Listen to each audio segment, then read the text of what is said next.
Since the 2008 global crisis, after finally overcoming decades of obsession with its formal and material aspects, we have witnessed an apparently fundamental change in the dominant discourse of architecture, a renewed interest on the social and political aspects of the built environment.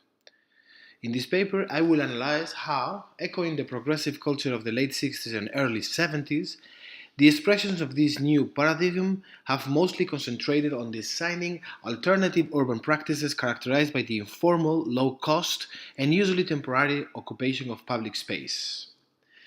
The recent success of these approaches has stimulated, paradoxically, their depoliticization and aestheticization. From being culturally closer to anti establishment activism, tactical and informal urbanism has turned into a primarily realistic strategy, praised for its economic efficiency, gladly accepted by politicians and planning authorities, and favorably exhibited in mainstream museums. This paper examines the outcome of this transformation, questioning how these practices may have derived into a mere form of representation or, alternatively, onto a more politicized form of practice. While most people acknowledge tactical urbanism as a recent movement, its practical and theoretical antecedents reach back at least until the middle of the 20th century.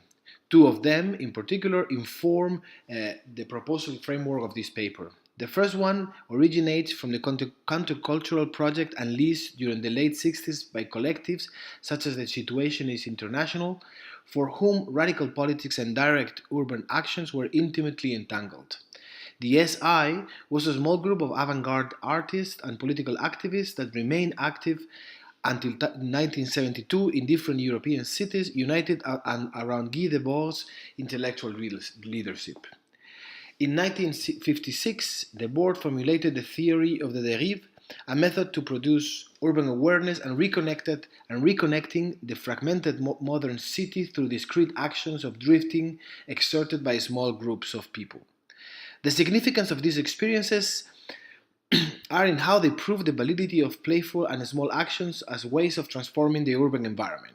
The Situationists developed further this idea in what they called Unitary Urbanism, involving a more complete reset of the values behind the commodification of spaces in modern cities, proposing instead the transformation of the urban environment into a democratic arena, into, open quote, the terrain of participatory games, close quote. The second antecedent corresponds to those informal urban practices exerted by subordinated social groups whose interests contrast with the ones in power.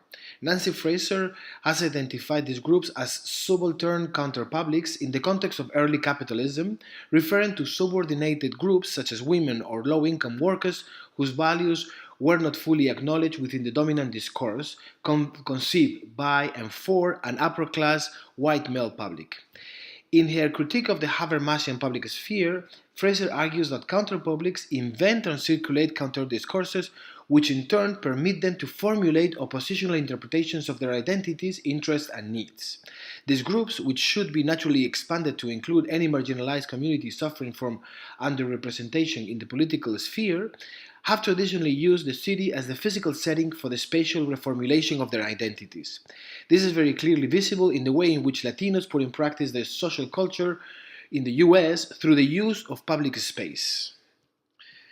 Both of the Situationist direct action urbanism and the notion of subaltern counterpublics recognize that urban actions are intrinsically political. In doing so, they acknowledge the importance and inevitability of conflict in the construction of public urban space. Conflict as a negotiation of diversities within the public sphere, as claimed by Fraser, or as the Situationist resistance against capitalism through the organization of discrete urban actions. Yet, in contrast with the nature of the Situationist actions, contemporary tactical practitioners identify themselves less as radicals and have no interest in overturning the establishment. This contrast signals to a fundamental shift in the political understanding of urban tactics, from being practiced by counterpublics to having recognized institutions, political, economic, or cultural, perform as tactical agents. In November of 2014, New York's Museum of Modern Art opened the exhibition entitled Uneven Growth, Tactical Urbanism for Expanding Megacities, which showcased the work of 6 international design teams tackling the future of Istanbul, Rio de Janeiro, Hong Kong, New York, Mumbai, and Lagos by applying emergent forms of tactical urbanism. The projects presented in the exhibition were implicitly sought to achieve concrete planning goals for these cities using informal and non-traditional methods. Globally, tactical urbanism is presented here as a fully realized alternative to modern planning. Pedro Gadaño defended, as the exhibition curator, the relevance of these practices in response to global inequality as, open quote, partial glimpses of a desirable alternative universe, end quote. In his interpretation, tactical urbanism, informal urbanism, responds to the global problems of inequality and poverty that characterize the neoliberal city. This exhibition embodies the validation of informal urbanism by the establishment represented by an institution like the MoMA, known by its ability and power to recognize and support new global tendencies in architecture. But maybe the height of the transformation of informal urban tactics into an official form of planning came with the introduction of tactical urbanism as a formal movement in the US, which can be traced, arguably, to a conference meeting of NextGen, a group of young members of the Congress of New Urbanism in 2010. Despite its aspirational values towards building better cities, one of the recognizable features of New Urbanism is its self-identified pragmatism or accepting voices from the worlds of business and industries. Mike Lydon, the main promoter of tactical urbanism within the CNU, fully embraces this pragmatic perspective when saying that despite its portrayal as a youthful and somewhat renegade movement, tactical urbanism does not consist solely of unsanctioned activities carried out under the cloak of night. Furthermore, Lydon argues that one of tactical urbanism's main innovations is that it creates bridges between sanctioned and unsanctioned actions. Instead of threatening developers' livelihoods, informal urban activities entail specific and profitable market opportunities for them, since they provide a means of collecting design intelligence from the market they intend to serve. In this way, developers learn and then borrow from tactical practitioners that, in consequence, become quasi-entrepreneurial figures whose innovative work ends up following business methods rather than social aspirations. A paradigmatic example of this is Rebar's Parking Day, celebrated globally since 2005, in which parking metered spaces are temporarily transformed into micro-public spaces. Citing the board's notion of a spectacle, Parking Day's manifesto defines it as an authentic urbanism that provides moments of relief and respite from the grand inauthenticity of this spectacle. Although Rebar's intention is to create a form of urban resistance, and in that sense they do follow the original spirit of informal direct actions that we saw in the Situationists, the performative nature of these moments, as well as their limited size, inevitably lacks their ambition to counteract the urban spectacle they try to resist. Therefore, despite being genuinely directed towards authentic social change, tactical urbanism cannot help but to be limited to display social authenticity rather than to produce it. A unique example of that possibility is the practice of the Spanish architect and urban activist Santiago Cirujeda, founder of the collective office Recetas Urbanas and based in Seville. Cirujeda develops projects that border the illegal, challenging professional codes and city ordinances, as well as the political conventions that govern societies. Most of his work consists of small actions of architecture and urban design that take advantage of the undefined legal status of unregulated public spaces or abandoned buildings. Counting with lawyers among his staff, Recetas Urbanas has developed procedures to find and exploit legal loopholes in property laws and urban regulations. So, after being called by collectives or neighbors associations, they take illegal possession of abandoned properties, either public or private, and with minimum transformations, they revitalize them to be used in a new way. In their projects, the temporariness, lightness, and cheapness of informal tactics become highly political tools to challenge the status quo. Aligned with Michel de Certeau's idea about the simulative nature of tactics, Tirujeda's projects cannot be fully grasped through photographs of active and happy people, as it usually happens with other tactical urbanism practices. Instead of being based on their spectacular representation, Tirujeda's projects require to stay unnoticed and absorbed by the everyday life of the city to be successful.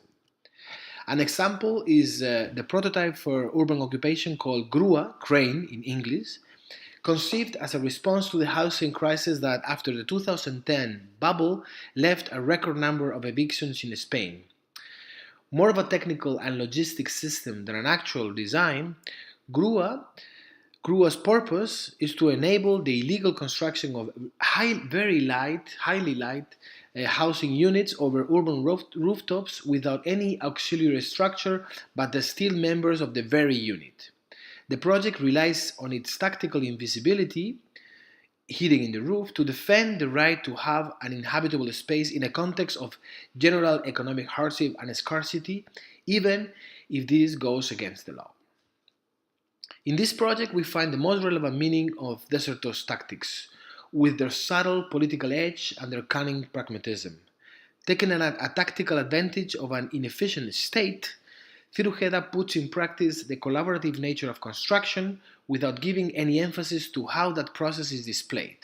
It is not the display but the production of social spaces created through real collective action and meant to be used collectively what drives these projects. Instead of staging social authenticity or politics in joyful demonstration events, as many tactical architecture, Tirujeda's work produces socially authentic spaces in the midst of a politically adverse environment. The success of tactical urbanism as a mainstream practice has put it in an awkward position. Informal tactics, originally exerted by urban underclasses and defended by subversive groups like the Situationists, now merely stage socially benign and conflict-free environments. I would like to propose a few final reflections as a conclusion to this paper. Firstly, it is essential to admit the limitations of informal practices as tools for radical urban or architectural transformations. The scale and complexity of the issues faced by cities and architectures in the neoliberal context largely overcome the possibilities of informal tactics, even if they feel more socially sensible than traditional planning and design tools. Furthermore, regardless of how they intrinsically relate to marginalized groups, tactical methods can hardly be the main source of urban justice. They should exist and be supported, but it is implausible that they will suffice to correct problems like transport equity, spatial discriminations, food deserts, or walkability. Which takes us to a second question. If it cannot be a full alternative to traditional architecture and planning, what can we expect from informal urbanism? Guy Debord, in his critique of the modern city, stated that since urbanism promises happiness, it shall be judged accordingly. Similarly, when informal practitioners reduce the messiness of direct urban actions to benign, joyful images, they are promising a happiness in the guise of social cohesion. But the truth is that they cannot provide it. Not if it is free of the conflicts inherent to the neoliberal city. If tactical urbanism don't want to be judged accordingly, as Guy Debord required, they must resist the spectacularization of their practices by acknowledging conflict and distress as essential ingredients of authentic urban life. But as a final question, is this even possible within contemporary culture and in a contemporary city? Do alternative but realist ways of practicing informal urbanism that don't become spectacular really exist? Thank you.